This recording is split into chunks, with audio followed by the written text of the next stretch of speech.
Quienes antes pensaban que el hombre era grande por su poder?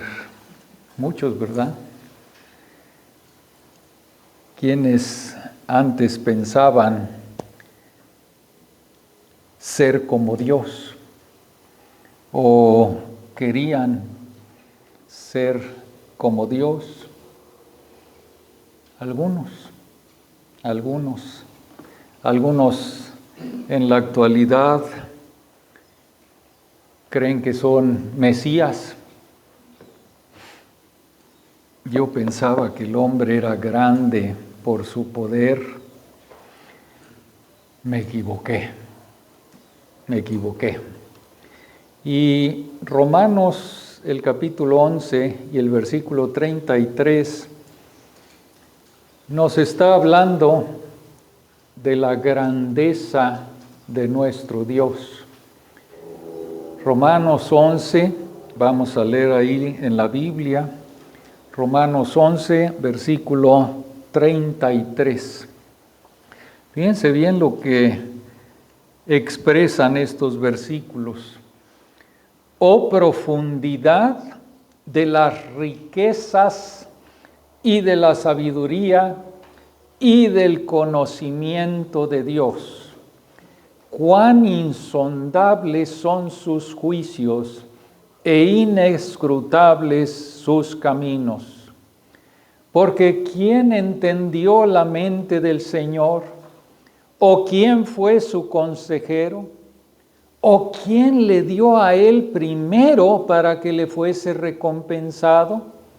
Porque de él y por él y para él son todas las cosas.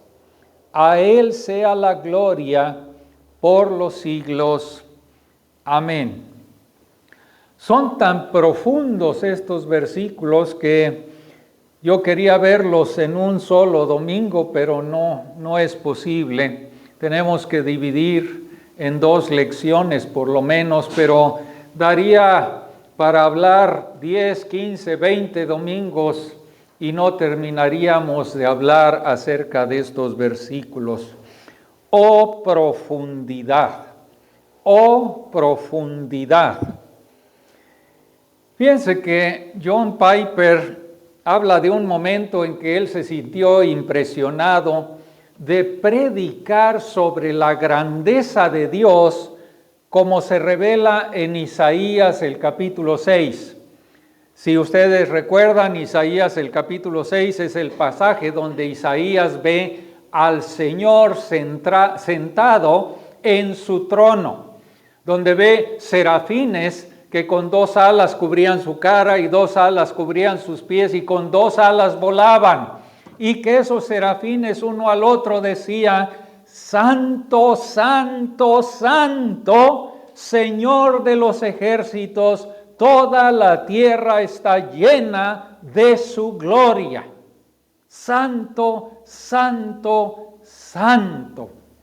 Y estaba John Piper hablando acerca de esto, y él decidió no aplicar el texto ese domingo. Simplemente estaba tratando de mostrar la majestad y la gloria de Dios, sin una sola palabra de aplicación, solamente que vieran la majestad y la gloria de Dios. Él no sabía que una de las familias jóvenes en esa asamblea acababa de descubrir que su hijo estaba siendo abusado sexualmente por un pariente cercano. Estuvieron allí ese domingo y escucharon ese mensaje. Pero John Piper dice, bueno, algunos podrían haber dicho: bueno, John, no puedes ver que tu gente está sufriendo porque estás hablando de la magnificencia y del poder y de la gloria de Dios. Ve tu gente que está sufriendo. No puedes bajar de esos cielos y ser práctico.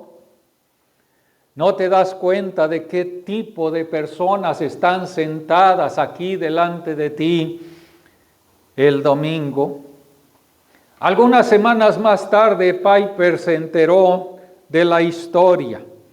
El esposo lo llevó aparte después de un servicio y le dijo: John, estos han sido los meses más difíciles para nuestras vidas. ¿Y sabes lo que he hecho para afrontarlo? La visión de la grandeza y la santidad de Dios que me diste esa primera semana de enero ha sido la roca sobre la que hemos podido estar de pie. La grandeza y la gloria de Dios son totalmente relevantes. Los hombres y mujeres están hambrientos de Dios. Es la necesidad más profunda del ser humano, del alma humana. Y Pablo ha estado esbozando cómo Dios ha diseñado y ha controlado soberanamente la historia de la salvación.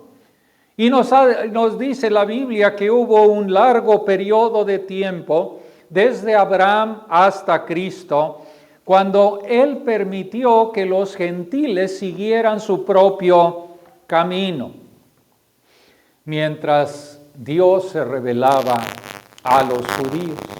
Pero luego los judíos rechazaron a su Mesías y Dios les trajo a ellos un endurecimiento parcial.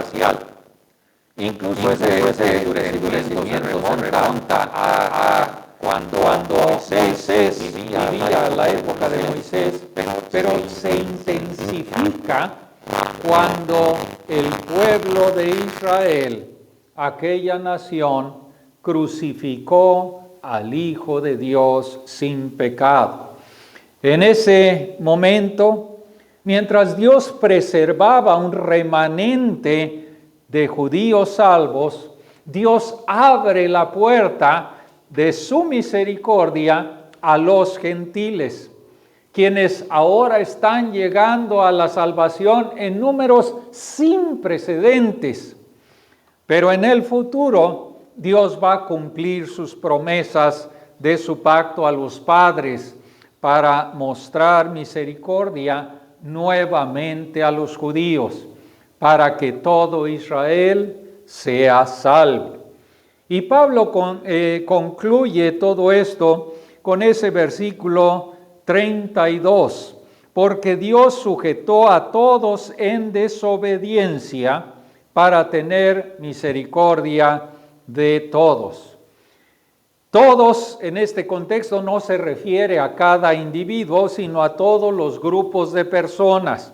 Ha encerrado tanto a los gentiles como a los judíos a la desobediencia para mostrar misericordia a los dos grupos de personas.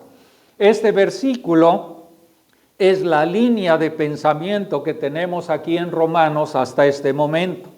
Todos los gentiles y todos los judíos han pecado y están destituidos de la gloria de Dios, como dice Romanos 3. Y eso significa que el único camino a la salvación no es a través de obras, sino a través de la gracia y de la misericordia de nuestro Dios. Este versículo 32 también resume los capítulos 9 al 11 de Romanos, que se centra en el problema de por qué los judíos rechazaban a Cristo. Y Pablo muestra que es por nuestro pecado, a causa del pecado. La salvación no es posible y solamente es posible si Dios en su gracia soberana decide tener misericordia de nosotros. Si estamos perdidos, es porque nos hemos negado a creer lo que Dios dice. Nos hemos negado a invocar al Señor. Todo aquel que invocar el nombre del Señor será salvo. nos hemos negado a invocarle. Pero debido a las promesas de Dios hacia los patriarcas, Dios no ha terminado con los judíos.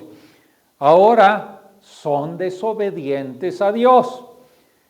Y una vez más se les va a mostrar misericordia. Y esto es lo que lleva a Pablo a expresar esta doxología final que concluye toda la discusión del capítulo 1 hasta el capítulo 11 de Romanos. Él expresa esta doxología. ¿Saben lo que es doxología? Alabanza a Dios. Eso es doxología. Y él alaba a Dios en estos versículos que hemos leído. La idea principal en este texto es la inmensidad de Dios y la insignificancia del hombre. ¿Cuántas veces pensamos de nosotros, yo soy una persona grande, yo he hecho tanto dinero, tengo tantas casas, un montón de carros? ¿Cuántos han pensado así? Pero la Biblia nos dice que el hombre es insignificante y Dios es grande. Grande en grandeza, no en tamaño, en grandeza. Grande Dios.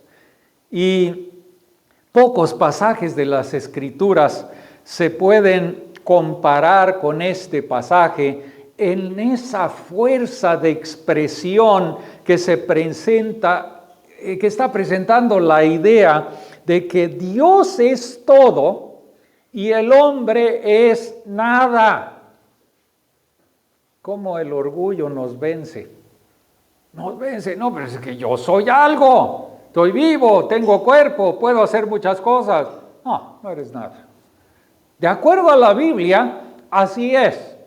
Y eso es lo que confronta al ser humano.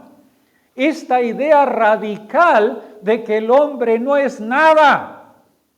Y lo está confrontando. No, yo no puedo creer en esa Biblia. El hombre no es nada. ¿Qué cosa? Pues Dios así lo dice. Esa es la palabra de Dios. Y cuando llegamos a Isaías 40, en ese capítulo, Isaías está diciendo, he aquí que las naciones le son como la gota de agua que cae del cubo,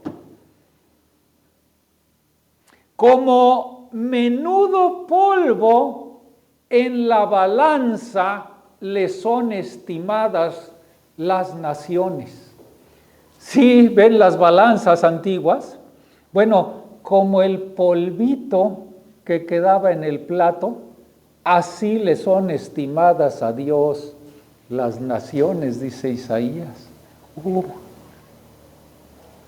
Nos sigue humillando la palabra de Dios, ¿verdad? Nos sigue humillando Dios. Como menudo polvo en las balanzas le son estimadas las naciones. Como nada, dice Isaías, son todas las naciones delante de él. Y en su comparación serán estimadas como menos que nada. Como menos que nada. Y dice Isaías, y que lo que no es. Como menos que nada. Y que lo que no es. Pablo también en estos versículos está citando Job. Está citando Job 41. ¿Se acuerdan de Job? Cuando llegamos al final de Job en los últimos capítulos, Dios interroga a Job y le dice, ¿dónde estabas tú cuando yo creé los cielos y la tierra? ¿Dónde estabas, Job? Dios insiste implacablemente en la verdad de que solamente Él es grande y que ningún hombre, ni siquiera el hombre más justo sobre la faz de la tierra en aquel momento, era grande. Y al final, ¿qué pasa con Job? Yo conozco que todo lo puedes, dice Job, que no hay pensamiento que se esconda de ti. Y Job sigue admitiendo que él había declarado cosas más allá de su conocimiento, más allá de su comprensión, por lo que Job se arrepiente en polvo y en ceniza. Y es esa misma exaltación de Dios y la humillación nuestra la que se está presentando en este pasaje de Romanos. Ya que Dios es mucho más grande de lo que puedes comprender y tú no eres grande, humíllate ante Dios y adóralo. Ese es el mensaje. Pero tú puedes reaccionar allí en tu asiento pero eso me menosprecia, está dañando mi autoestima. Pensé que yo necesitaba creer en mí mismo y desarrollar mi autoestima. Déjenme decirles una cosa importante. Esa idea de autoestima llegó a los círculos cristianos a través de psicólogos ateos como Carl Rogers. Psicólogos ateos. Y eso lo metieron dentro de las congregaciones. Y ahora muchas congregaciones están hablando de la autoestima. ¡Qué tontería! Cuando Dios en su palabra nos dice que somos menudo polvo en el plato de la balanza. Nada.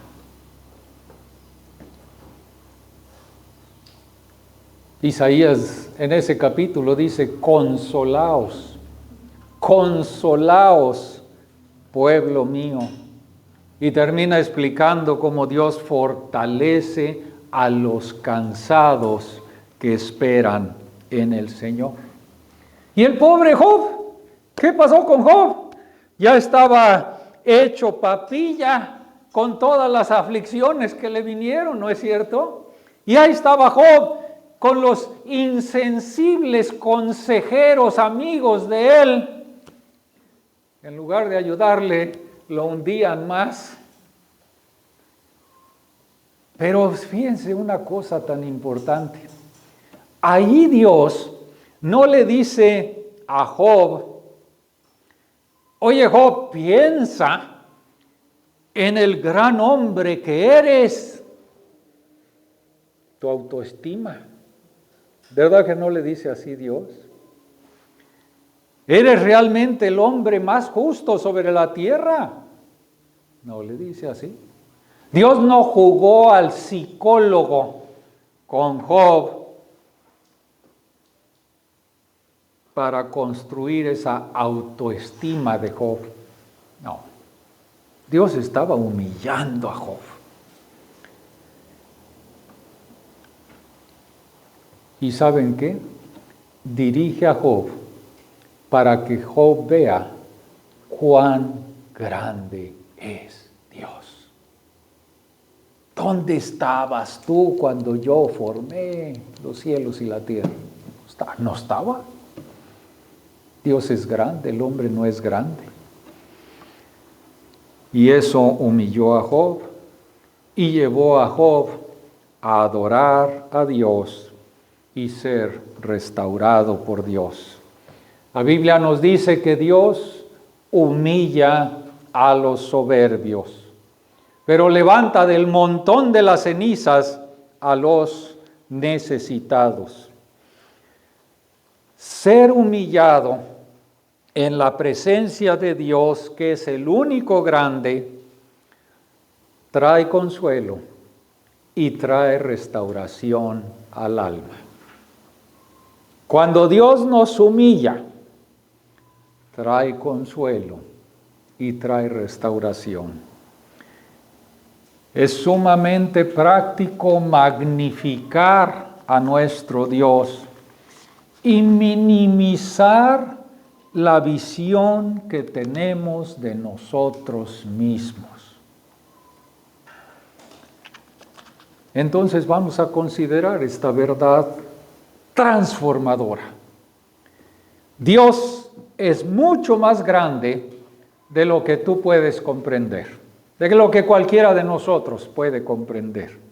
Dice el versículo 33, oh profundidad de las riquezas y de la sabiduría y del conocimiento de Dios, cuán inescrutables son sus juicios e insondables sus caminos. Una de las lecciones más importantes que tenemos que aprender es: Dios es Dios y yo no soy Dios. Bueno, parece obvio, pero estamos desafiando esa verdad cada vez que pensamos que Dios nos debe algo, o que no nos está tratando tan bien como nosotros merecemos que nos trate. Ay, Dios, ¿por qué esta enfermedad? Ay, Dios, ¿por qué me siento así? Ay, y ahí estamos. Y estamos desafiando la verdad de que Dios es Dios y es soberano sobre cada una de nuestras vidas. Violamos esa lección cada vez que nos quejamos de nuestras circunstancias. Lo ignoramos cada vez que nos llenamos de orgullo o menospreciamos a los demás. Socavamos esa lección y esa verdad cada vez que cuestionamos el derecho de Dios de ser Dios. ¿Cómo actúa Dios? Y estamos cuestionando el derecho de Dios de ser Dios. ¿No es justo que él amara a Jacob y desechara a Esaú? ¿No está bien que Dios haya sacrificado a todos los primogénitos en Egipto?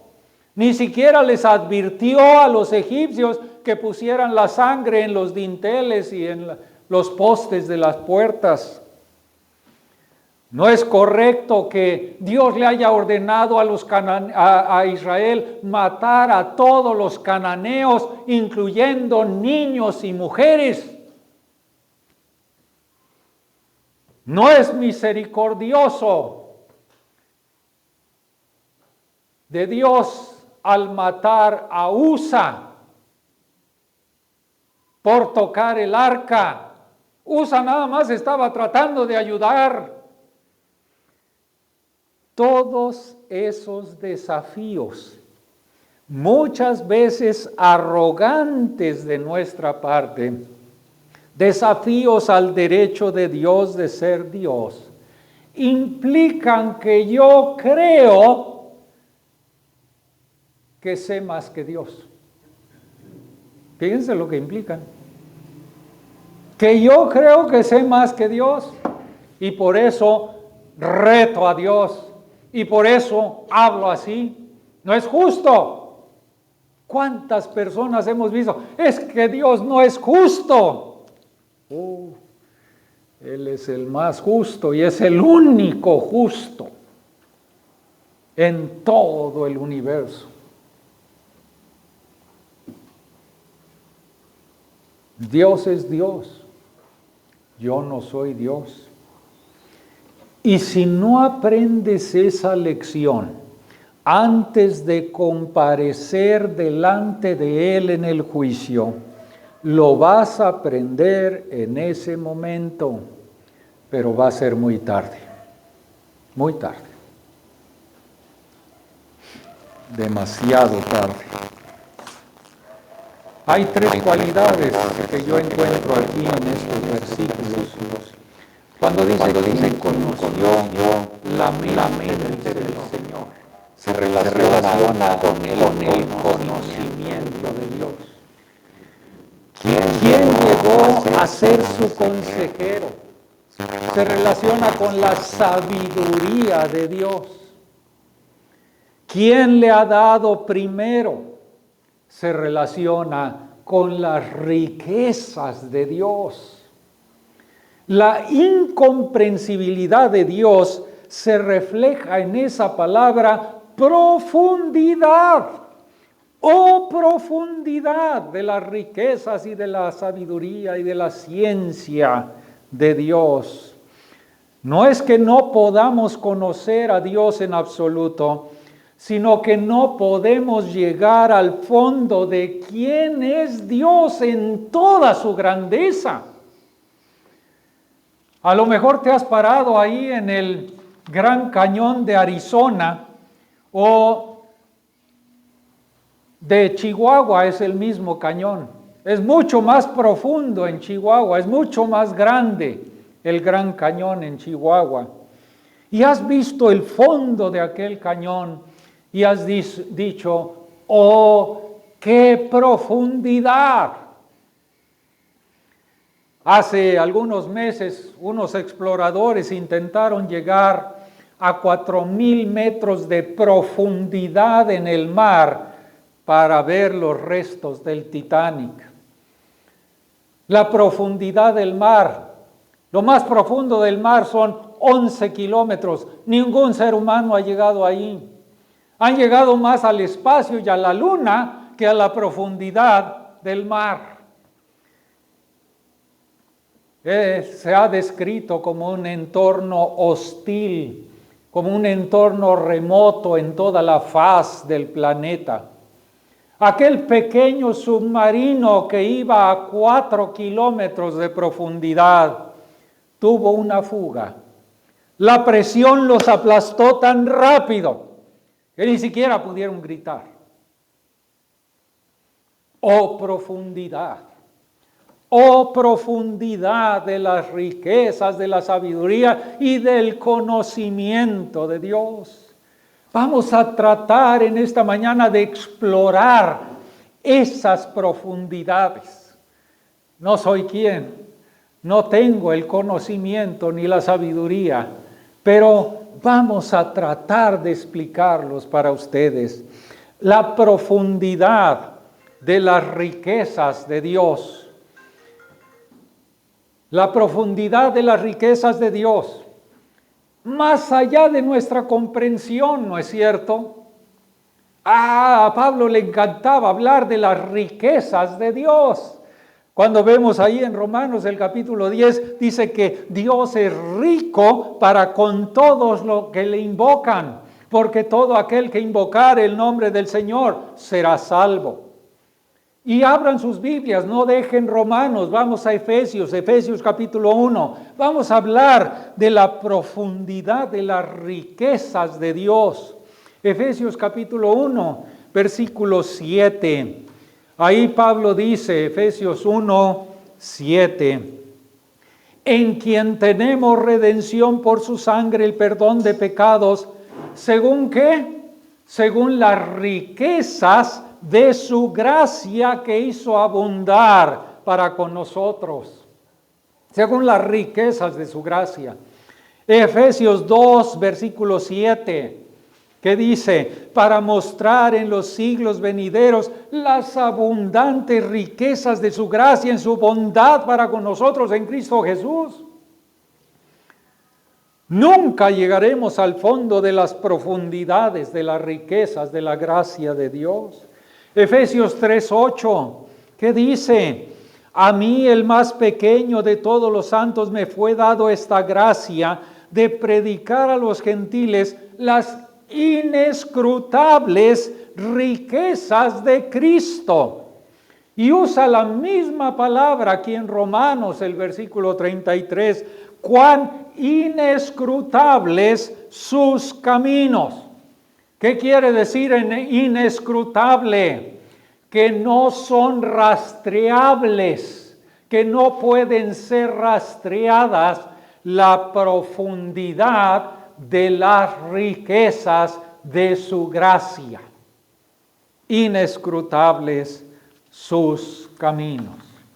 Yo te pregunto en esta mañana, ¿Estás disfrutando de la profundidad de las riquezas de la gracia de Dios en Cristo para ti? ¿Te deleitas en el hecho de que Dios te ha bendecido con toda bendición espiritual en los lugares celestiales en Cristo? ¿Te estás maravillando de que te haya elegido Dios en Cristo desde antes de la fundación del mundo y que te haya predestinado para ser adoptado en amor, hijo suyo, por medio de Jesucristo, según el puro afecto de su voluntad? Estás nadando en montones y montones de las riquezas de la gracia de Dios. ¿Te das cuenta de eso? ¡Qué agradecido tienes que ser!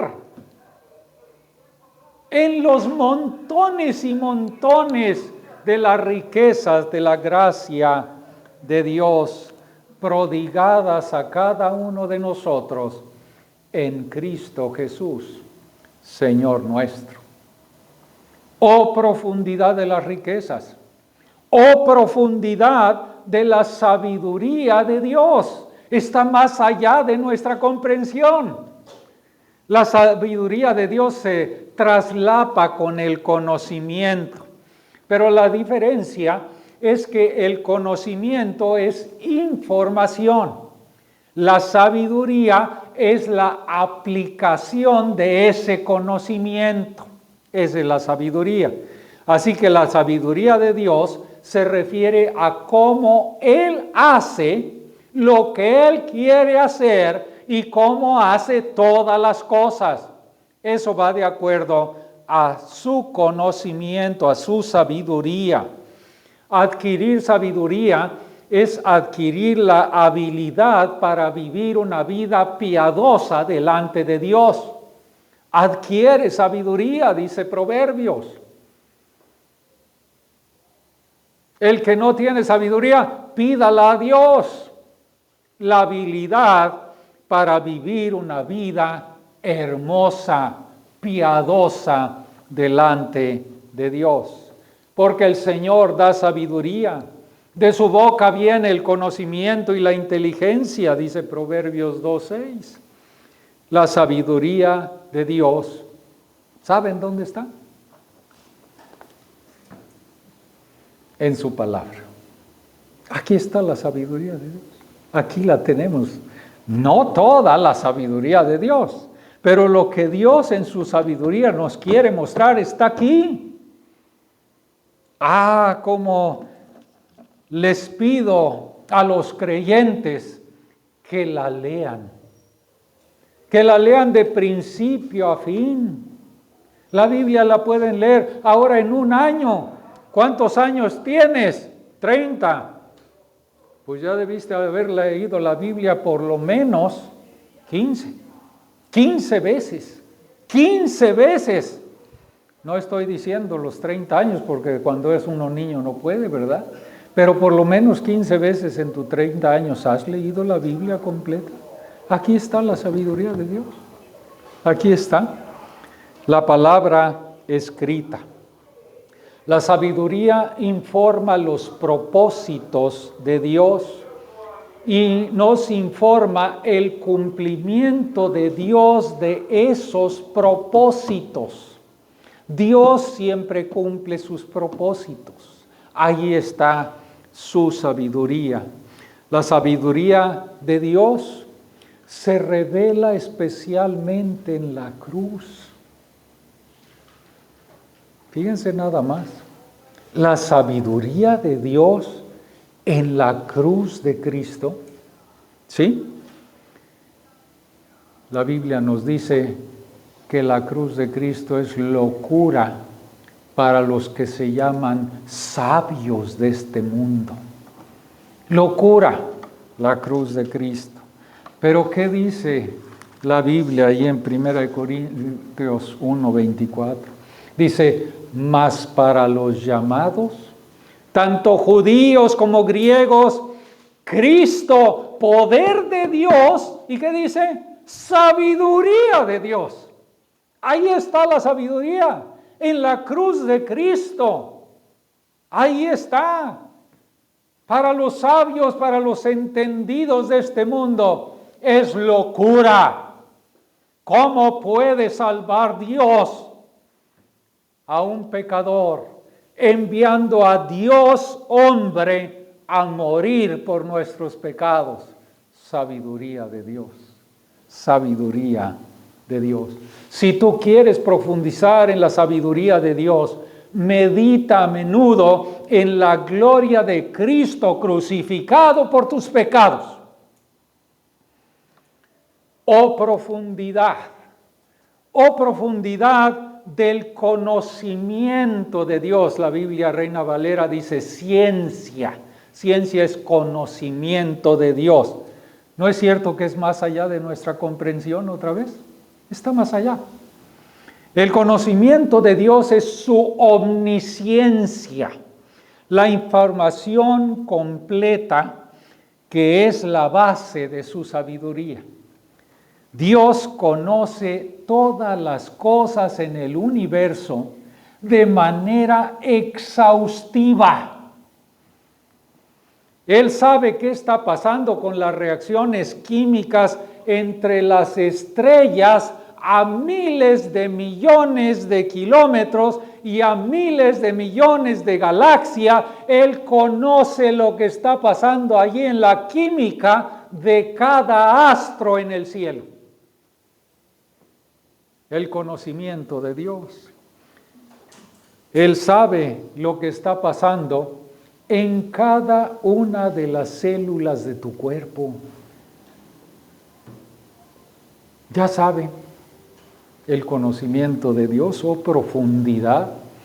Y Él conoce tus pensamientos antes de que tú tengas esos pensamientos. Antes de que tengas esos pensamientos, Dios ya lo conoce. Él conoce tus palabras antes de que las pronuncies. Él te conoció cuando estabas formándote en el vientre de tu madre. Dios sabe el número exacto de tus días. Oh profundidad del conocimiento.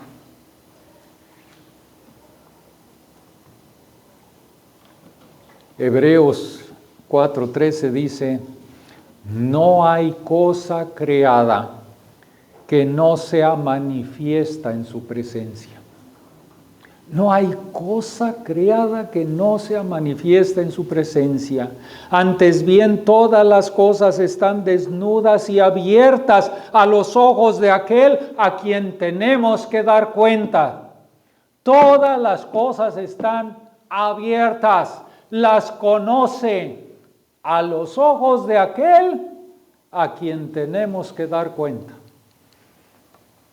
Hoy, ese conocimiento exhaustivo de Dios tiene un aspecto aterrador, ¿no es cierto? Es aterrador que Dios sepa mis pensamientos antes de que los tenga, mis palabras antes de que las exprese. ¿Se acuerdan cuando el Señor le dijo a Abraham que Sara iba a concebir en su vejez? Sara estaba detrás de la tienda. ¿Y qué hizo Sara? Se rió. Se rió.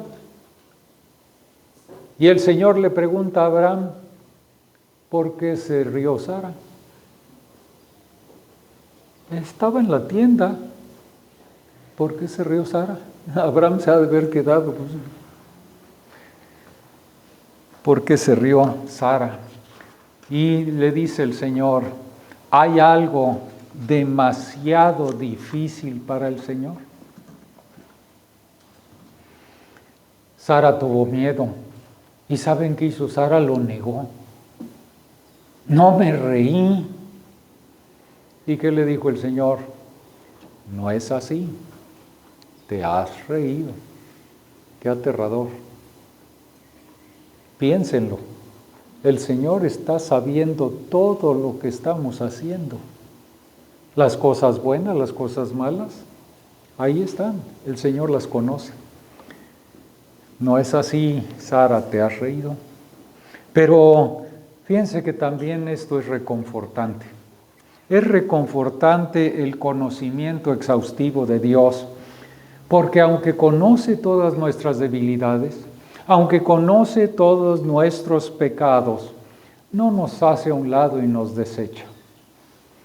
Nos bendice con sus promesas de gracia, a pesar de nuestras debilidades, a pesar de nuestros pecados. Pero claro que viviríamos de una manera muy diferente si recordáramos que su conocimiento va mucho más allá de lo que nosotros podemos comprender. Oh profundidad de los juicios de Dios, más allá de nuestra comprensión. Los juicios de Dios, dice, cuán insondables son sus juicios. Los juicios de Dios son como Él ejecuta su rectitud y su justicia. David dice, Jehová, hasta los cielos llega tu misericordia, tu fidelidad alcanza hasta las nubes, tu justicia es como los montes de Dios y tus juicios abismo grande. No los comprendemos, no los alcanzamos a comprender. Los juicios de Dios. En tiempos pasados, los juicios de Dios, lo podemos recordar cada uno de nosotros, juicios de Dios incluyeron la aniquilación de todo ser humano en la faz de la tierra, excepto Noé y su familia. Todos los demás murieron, los juicios de Dios. Más tarde en la Torre de Babel, el juicio de Dios confunde las lenguas de los hombres orgullosos y los esparce sobre la faz de la tierra. Y desde entonces hasta la época en que Pablo estaba escribiendo esto, el Señor a los gentiles, permitiendo que las naciones gentiles siguieran sus propios caminos.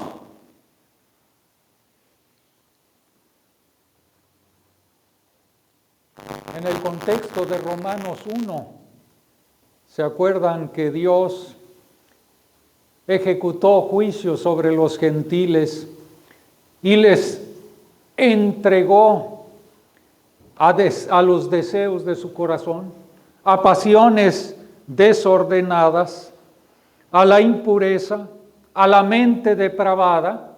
Juicios de Dios. Sus juicios sobre los judíos significaron un endurecimiento para esa nación, dándoles un espíritu de estupor, ojos para que no vean y oídos para no oír. Y en el futuro, el juicio de Dios sobre este mundo malvado será enviar un poder engañoso para que crean en la mentira, a fin de que sean condenados todos aquellos que no creyeron a la verdad, sino que se complacieron en la injusticia. Los juicios de Dios. Oh profundidad. Y oh profundidad de los caminos de Dios. Están más allá de nuestra comprensión los caminos de Dios, ¿no es cierto? Isaías 55. Porque mis pensamientos no son vuestros pensamientos y ni vuestros caminos, mis caminos, dice Jehová. Como son más altos los cielos que la tierra, así son mis caminos más altos que vuestros caminos y mis pensamientos más que vuestros pensamientos. Watchman Nee tiene un sermón maravilloso, adorando los caminos de Dios. Los caminos de Dios son la manera en que Él mismo, por su propia voluntad, hace lo que Él quiere hacer. Esos son sus caminos. Y estos caminos incluyeron que él escogiera a Isaac, el hijo de la promesa, y rechazara a Ismael, que era el primogénito de Abraham con Agar. Los caminos de Dios fue elegir a Jacob, el engañador, y rechazar a Esaú, a lo mejor una persona mucho más amable. Escogió a Judá. ¿Se acuerdan de Judá? Pensaba que estaba teniendo relaciones sexuales con una prostituta, pero en realidad era su nuera, para ser el antepasado del Mesías. Los caminos de Dios. Incomprensibles muchas veces para nosotros. Pero eso es lo que afirma la Biblia. Eso es lo que está diciendo Pablo en 1 Corintios 1. Sino que lo necio de Dios escogió, lo necio del mundo escogió Dios para avergonzar a los sabios. Y lo débil del mundo escogió Dios para avergonzar a lo fuerte. Y lo vil del mundo y lo menospreciado escogió Dios. Y lo que no es, para deshacer lo que es. Estos son los caminos inescrutables del Dios soberano del universo. Y a la luz de toda esta grandeza de Dios, Pablo continúa citando las escrituras que apoyan la grandeza misma de Él y nos colocan en el lugar que nos deben colocar, en el lugar que nos corresponde. Tú no eres grande. Tú no eres grande. Solo Dios es grande. Hay 3 preguntas aquí retóricas que esperan una respuesta. Y esa respuesta es nadie. Nadie. ¿Quién entendió la mente del Señor? Nadie. Acabamos de ver que el Señor sabe todo acerca de todo, en todo el tiempo y en todo lugar. Ni siquiera estamos cerca en nuestro conocimiento. ¿O quién fue su consejero? Nadie. Le preguntó a Job, ¿dónde estabas tú cuando yo creé el universo, cuando yo hice la tierra, cuando formé la tierra? ¿Dónde estabas?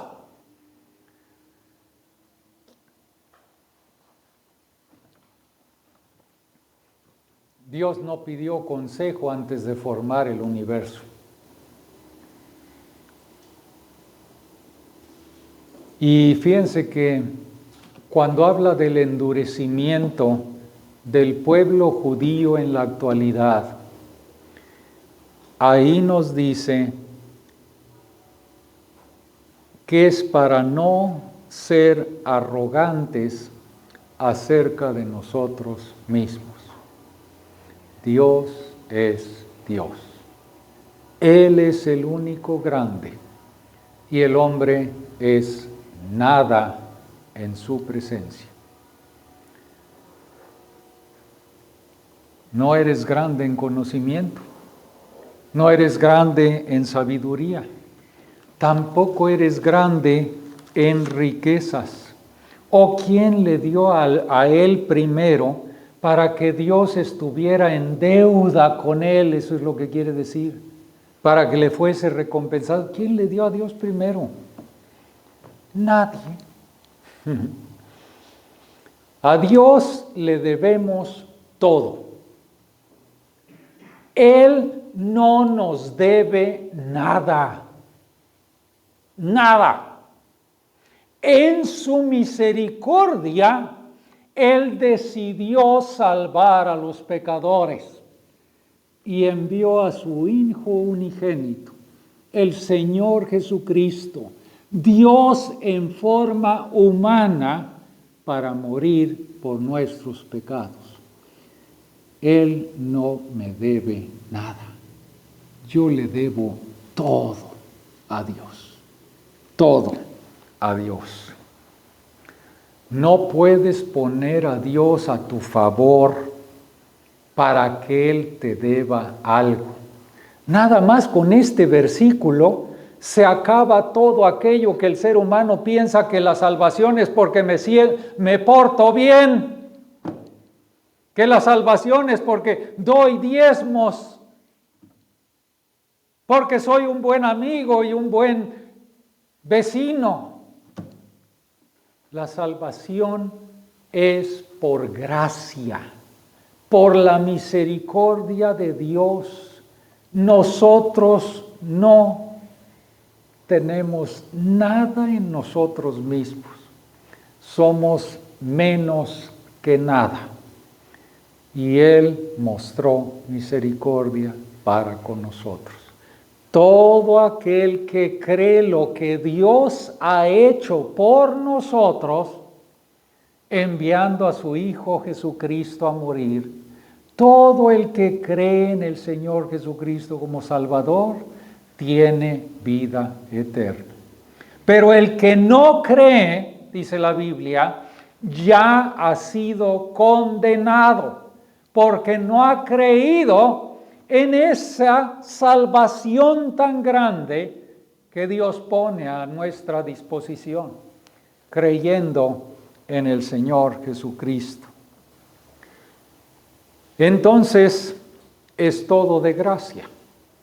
Dios no nos debe nada, le debemos todo a Él.